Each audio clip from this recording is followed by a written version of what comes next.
Hello dear students, मैं doctor Ramana Jaiswal.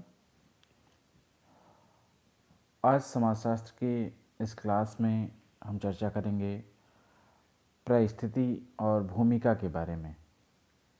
परिस्थिति और भूमिका यानी स्टेटस एंड रोल।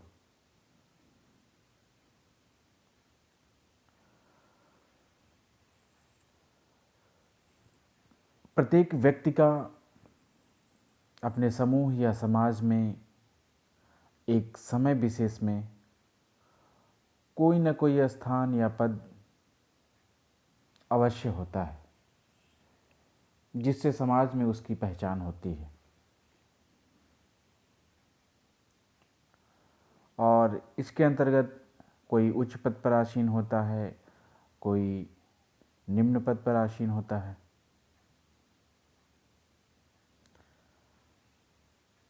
और वह उस पद के द्वारा समाज में जाना जाता है या उस पद के आधार पर उसके समाज में पहचान होती है।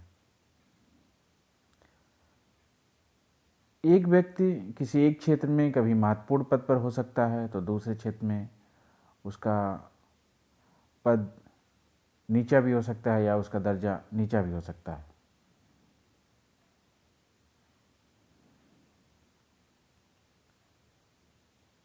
तो व्यक्ति की समाज में जो एक निश्चित पद या स्थिति होती है,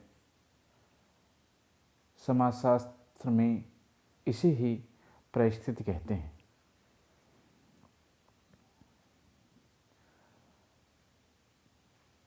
प्रत्येक पद के साथ कुछ अधिकार एवं कर्तव्य भी जुड़े होते हैं, जिसके अनुसार व्यक्ति को कार्य करना पड़ता है,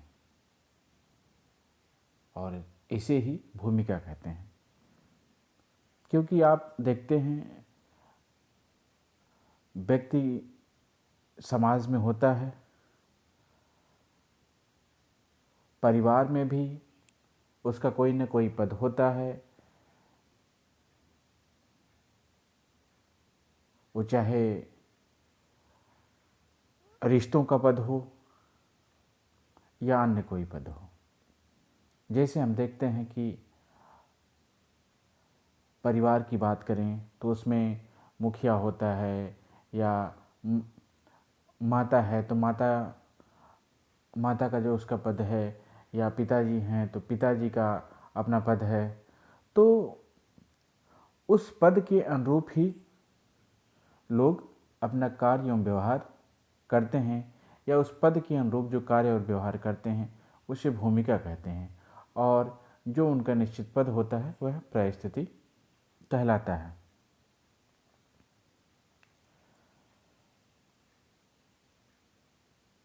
जैसा कि हम यह भी जानते हैं कि समाज सामाजिक संबंधों की एक व्यवस्था है,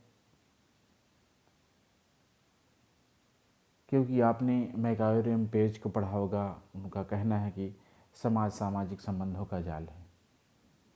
तो इस प्रकार हम कह सकते हैं समाज सामाजिक संबंधों की एक व्यवस्था है, और संबंधों के बनने का जो आधार है वह सामाजिक अंतःक्रिया है।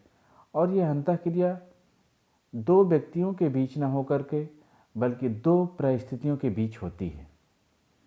क्योंकि आप जानते हैं अंतःक्रिया होने के लिए दो या दो से अधिक व्यक्ति होने चाहिए, तो सबका अपना एक निश्चित पद होता है। तो यानी कि कह सकते हैं कि जो अंतःक्रिया होती है दो या दो से अधिक परिस्थितियों के बीच अंतःक्रिया होती है। और शायद इसीलिए रॉबर्ट बेरिस्टेड ने समाज को सामाजिक परिस्थितियों का जाल कहा है। Society is network of statuses. और परिस्थिति की अवधारणा का सर्वप्रथम उल्लेख वैसे तो मैक्स वेबर द्वारा किया गया था, और जबकि भूमिका की अवधारणा का सर्वप्रथम उल्लेख जॉर्ज हर्बर्ट मीड द्वारा किया गया। लेकिन परिस्थिति और भूमिका के सम्मिलित रूप को सर्वप्रथम व्यवस्थित उल्लेख सन 1936 ईस्वी में रॉल्फ लिंटन ने अपनी पुस्तक द स्टडी ऑफ मैन में, जो कि अमेरिकी सांस्कृतिक मानवशास्त्री थे, इन्होंने किया है।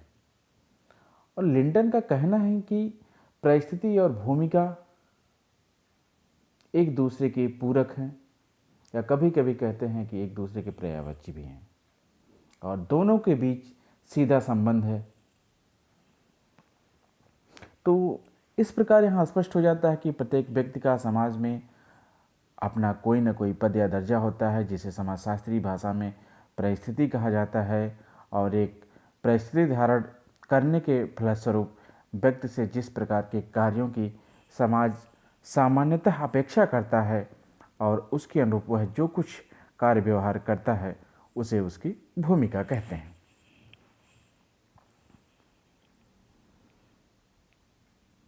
तो आइए सबसे पहले बात करते हैं कि परिस्थिति के बारे में, कि परिस्थिति की अवधारणा के बारे में जानते हैं, परिस्थिति की परिभाषा के बारे में, और परिस्थिति के प्रकार के बारे में। परिस्थिति समाजशास्त्र की एक महत्वपूर्ण अवधारणा है, और यह समाज का आधार माना जा सकता है। इसके अभाव में सामाजिक संरचना की कल्पना नहीं की जा सकती, और इसीलिए जो हम ऊपर बताए आपको कि बेरिस्टीड ने कहा समाज सामाजिक परिस्थितियों का जाल है, इस अवलोकन से यही स्पष्ट होता है कि समाज व्यक्तियों का समूह नहीं, बल्कि विभिन्न व्यक्तियों द्वारा जिन सामाजिक पदों का निर्माण होता है, उसी का एक समग्र रूप है।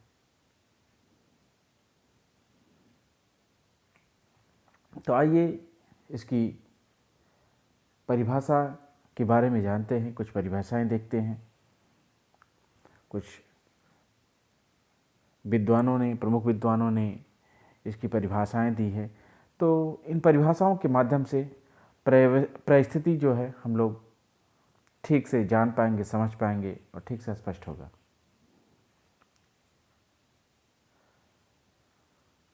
रॉल्फ लिंटन ने अपनी पुस्तक द स्टडी ऑफ मैन, जो कि 1936 में लिखा था, इसमें यह कहते हैं कि सामाजिक व्यवस्था के अंतर्गत किसी व्यक्ति को एक समय विशेष में जो स्थान प्राप्त होता है, उसी को उस व्यक्ति की सामाजिक परिस्थिति कहा जाता है। यानी कि रॉल्फ लिंटन का कहना है, सामाजिक व्यवस्था के अंतर्गत किसी व्यक्ति को एक समय विशेष में जो स्थान प्राप्त होता है, उसी को उस व्यक्ति की सामाजिक परिस्थिति कहा जाता है। इसके अलावा इलियट एवं मेरिल, इनकी पुस्तक है सोशल डिसऑर्गेनाइजेशन। इस पुस्तक में इलियट और मेरिल कहते हैं, परिस्थिति व्यक्ति का वह पद है जिसे वह किसी समूह में अपने लिंग, आयु, परिवार, वर्ग, व्यवसाय, विवाह अथवा प्रयासों इत्यादि के कारण प्राप्त करता है।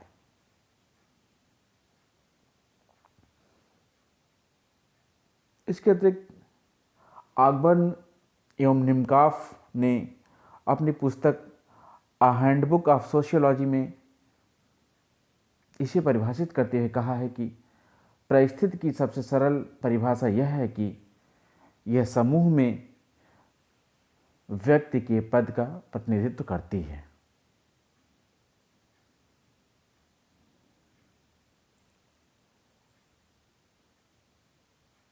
बेरिस्टीड का भी कहना है, सामान्यतः एक परिस्थिति समाज अथवा एक समूह में एक पद है।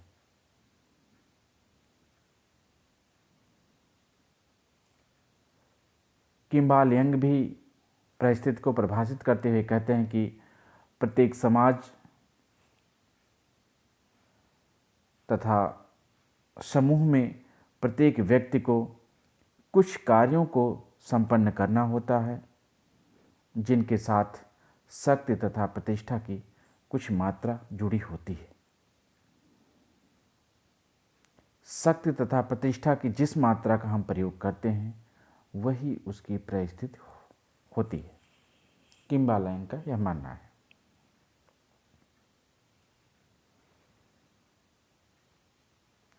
और किम्बालयन ने यह बात अपनी पुस्तक अ हैंडबुक ऑफ सोशल साइकोलॉजी में कही थी।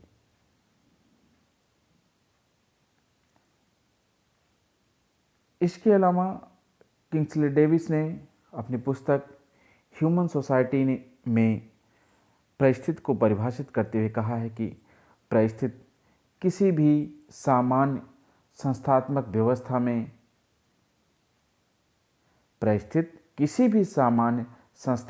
व्यवस्था में किसी पद की सूचक है।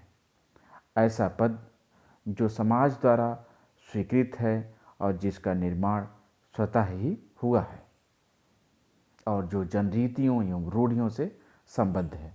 तो किंग्सले डेविस ने यह कहा है सामाजिक परिस्थिति के बारे में। मैकाइवर एवं पेज ने भी यह कहा है कि परिस्थिति वह सामाजिक पद है जो व्यक्तिगत गुण तथा सामाजिक सेवा से पृथक व्यक्ति के आदर, प्रतिष्ठा और प्रभाव की मात्रा का निर्धारण करती है। इस प्रकार विभिन्न विद्वानों द्वारा दी गई जो परिभाषाएं हैं उसके आधार पर यह स्पष्ट होता है कि परिस्थिति एक पद है जिसे व्यक्ति को समाज प्रदान करता है या व्यक्ति स्वयं उसको प्राप्त करने की कोशिश करता है। समाज में एक व्यक्ति की परिस्थिति सदैव ही दूसरे परिस्थितियों की तुलना में ही होती है। अकेले व्यक्ति की कोई परिस्थिति नहीं होती। अर्थात जब हम किसी को यह कहते हैं कि वह व्यक्ति एक अध्यापक है तो स्वाभाविक रूप से उसके साथ यह जोड़ दिया जाता है कि कोई छात्र भी होगा। या हम यह जब बात करते हैं कि किसी डॉक्टर की बात करते हैं तो वहाँ पे उसके साथ मरीज को जोड़ दिया जाता है। अतः यह स्पष्ट है कि परिस्थितियाँ सापेक्ष और पारस्परिक होती हैं।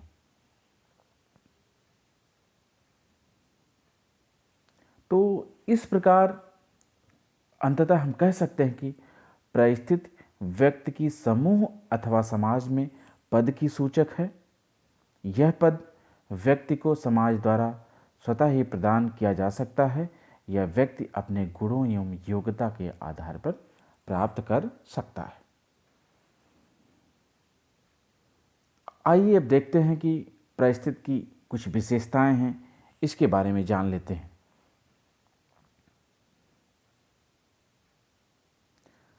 परिस्थिति की विशेषताओं को हम पॉइंट वाइज बताएंगे आपको।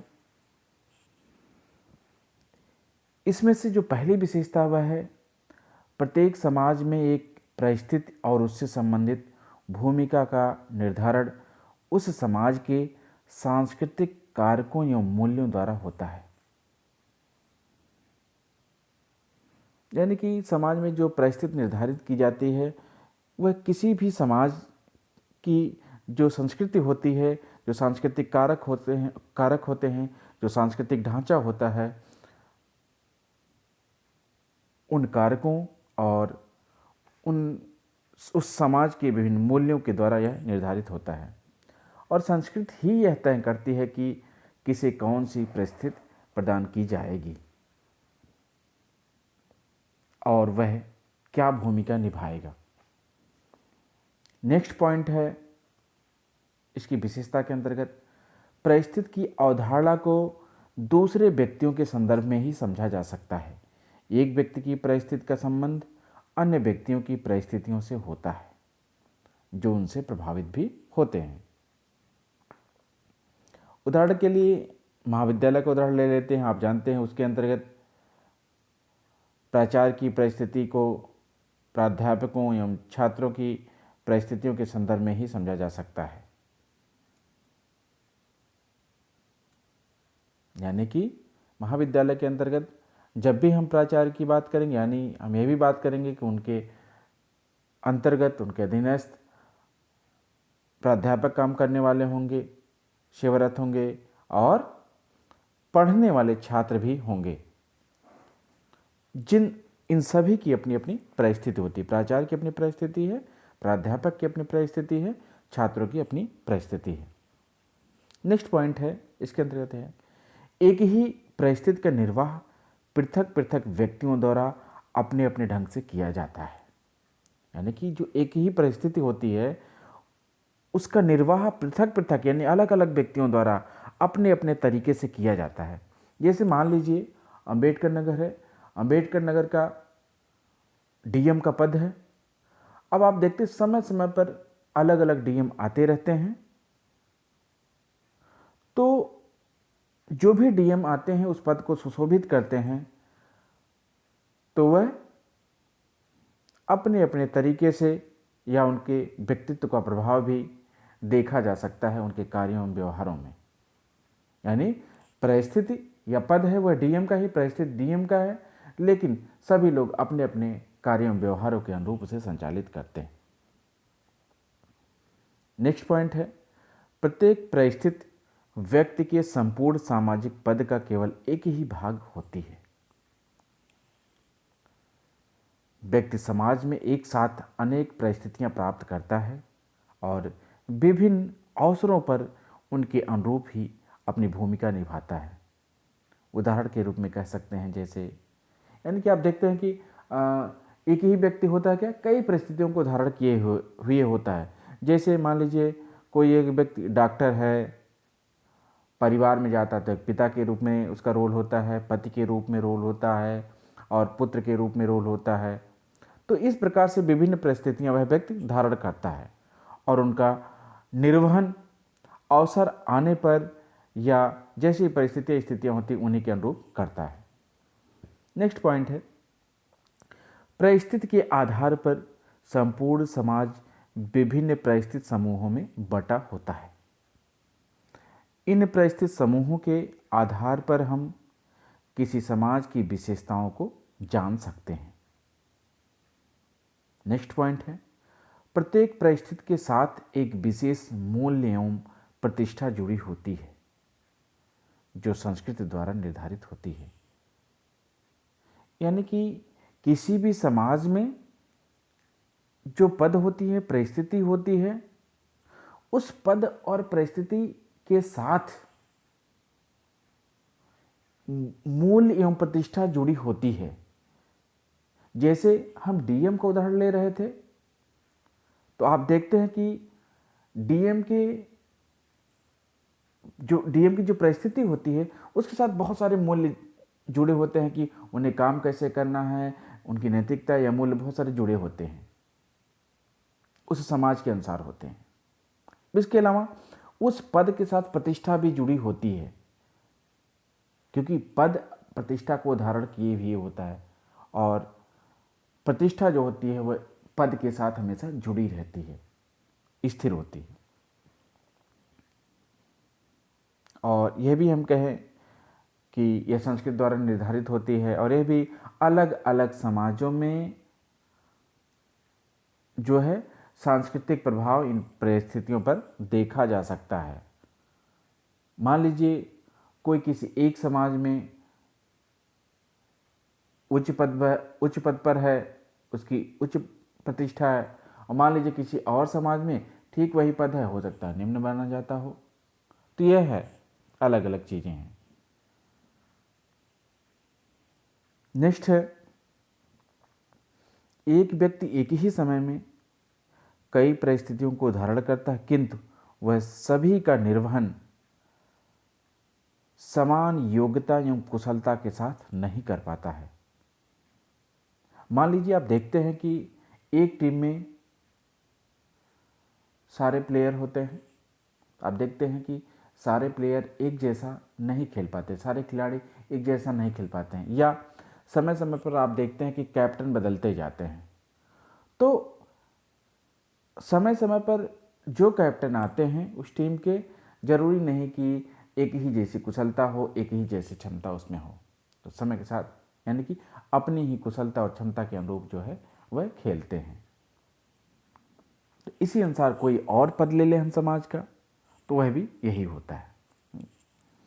नेक्स्ट है, समाज में उच्च एवं निम्न परिस्थितियों के कारण ही सामाजिक संस्तरण और विभेदीकरण पैदा होता है। समाज में जो उच्च और निम्न परिस्थितियां पाई जाती हैं, इसके कारण ही समाज में सामाजिक संस्तरण और विभेदीकरण पैदा होता है, जो उदग्र जिसे वर्टिकल कहते हैं और क्षैतिज इसे हॉरिजेंटल भी कहते हैं, इन दोनों के रूप में देखा जा सकता है। इसके अलावा समाज में कुछ परिस्थितियां प्रदत्त होती हैं जो एक व्यक्ति को समाज स्वयं प्रदान करता है, और दूसरी ओर कुछ परिस्थितियां व्यक्ति अपनी योग्यता एवं प्रयत्नों के द्वारा प्राप्त करता है या अर्जित करता है।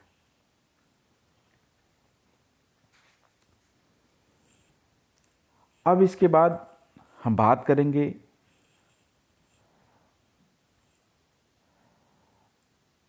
परिस्थिति के प्रकार की, कि सामाजिक परिस्थितियों की प्रकार कितने हैं। तो जब हम सामाजिक परिस्थितियों के प्रकार की बात करते हैं तो राल्फ लिंटन द्वारा बताई गई परिस्थिति के प्रकार की बात हमें करनी पड़ेगी, या जो उन्होंने बताया हम उसकी चर्चा करेंगे। राल्फ लिंटन ने अपनी पुस्तक द स्टडी ऑफ मैन में, जो कि उन्होंने सन 1936 में लिखी थी, इस पुस्तक में उन्होंने समाज में पाई जाने वाली परिस्थितियों को मुख्य रूप से दो भागों में बांटा है। एक है प्रदत्त परिस्थिति, तो दूसरी है अर्जित परिस्थिति। तो पहले हम बात करते हैं प्रदत्त परिस्थिति की। इसे इंग्लिश में कहते हैं अस्क्राइब्ड स्टेटस। समाज में कुछ परिस्थितियां ऐसी होती हैं जो व्यक्ति के गुणों पर ध्यान दिए बिना उसको स्वतः ही प्राप्त हो जाती हैं। यानी समाज में कुछ परिस्थितियां ऐसी होती हैं कि समाज में व्यक्ति बना रहता है तो समाज स्वतः ही उसे प्रदान कर देता है, उसमें व्यक्ति को कोई प्रयास नहीं करना पड़ता है। ये परिस्थितियां व्यक्ति को किसी परिवार विशेष में जन्म लेने व परंपरा या मान्यता इत्यादि के कारण प्राप्त होती है, और बच्चे को उस समय प्रदान कर दी जाती है, व्यक्ति को उस समय प्रदान कर दी जाती है जबकि उसके व्यक्तित्व के बारे में समाज कुछ नहीं जानता है। यानी कि हमारे किसी भी समाज में जो परंपराएं, मान्यताएं, विश्वास या जो कुछ धारणाएं समाज में पाई जाती हैं, उसी के अनुरूप जो है व्यक्ति को उसके गुण, क्षमता या व्यक्तित्व को जाने बिना उस व्यक्ति को कुछ विशेष पद प्रदान कर दिए जाते हैं समाज द्वारा। समाज में प्रदत्त परिस्थितियां पहले से ही मौजूद होती हैं जो नवीन जन्म लेने वाले प्राणी या व्यक्ति को प्रदान कर दी जाती हैं। विश्व के सभी समाजों में प्रदत्त परिस्थितियां किसी न किसी रूप में पाई जाती हैं। प्रदत्त परिस्थिति पर व्यक्ति का अपना कोई नियंत्रण नहीं होता। यानी कि जो प्रदत्त परिस्थिति होती है, इस पर व्यक्ति का अपना कोई नियंत्रण नहीं होता है। जैसे उदाहरण के रूप में ले लें, स्त्री या पुरुष होना, बालक या बालिका, या कहें बालक, युवा या प्रौढ़ होना, लंबा या छोटा होना, जिसको हम कह सकते हैं कि गोरा या काला होना, यह सब कुछ प्रदत्त होता है, स्वतः प्राप्त हो जाता है। जैसे हम कहें कि जो है उम्र में छोटा बड़ा होना। तो इस प्रकार हम कह सकते हैं कि लिंग भेद या आयु, नातेदारी, प्रजाति, जाति, वैध या अवैध संतान, परिवार में बच्चों की कुल संख्या, माता पिता की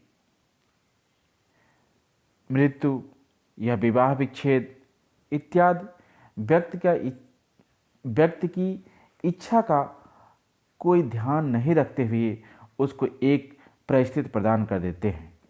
जैसे हम कहें कि कोई व्यक्ति जो है माता पिता की मृत्यु के बाद अनाथ हो जाता है, तो क्या है, ये उसकी इच्छा पर नहीं निर्भर करता है। तो इसके कारण क्या होता है, अनाथ की उसकी परिस्थिति समाज में प्रदान कर दी जाती है। इन सब के आधार पर प्राप्त परिस्थितियां प्रदत्त प्रकार की होती हैं। अब हम दूसरे प्रकार की बात करेंगे जिसे अर्जित परिस्थिति कहते हैं, और इसको इंग्लिश में कहते हैं अचीव्ड स्टेटस।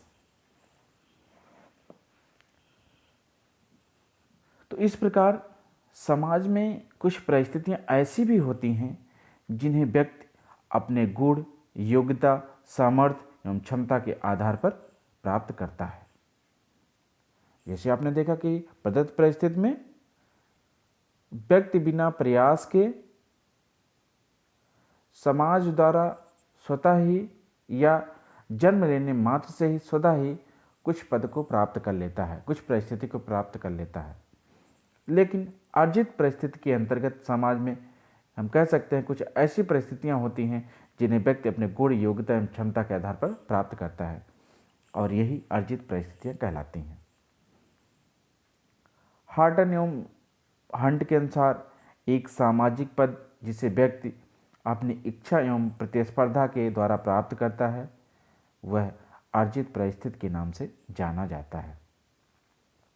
जैसे शिक्षा, व्यवसाय, संपत्ति संचय, विवाह, श्रम विभाजन इत्यादि का संबंध अर्जित परिस्थितियों से ही है। और इसके अलावा सामान्यतः दयालु होना, बुद्धिमान, योग्य, प्रतिभाशाली, साहसी एवं शक्तिशाली व्यक्ति को सभी महत्व देते हैं, यह भी आप जानते हैं। आधुनिक समाज में जहां जन्म के स्थान पर व्यक्ति के गुणों को अधिक महत्व दिया जाता है, अर्जित परिस्थितियां वहां अधिक पाई जाती हैं। तो कुल मिलाकर के अर्जित परिस्थिति ऐसी परिस्थिति होती है जब कोई व्यक्ति अपनी योग्यता, क्षमता, गुण एवं प्रयत्नों के आधार पर जब किसी पद को धारण करता है तो वह अर्जित परिस्थिति कहलाती है। तो आज यहीं तक, और नेक्स्ट लेक्चर में फिर जो है हम इसके आगे चर्चा करेंगे। Thank you so much.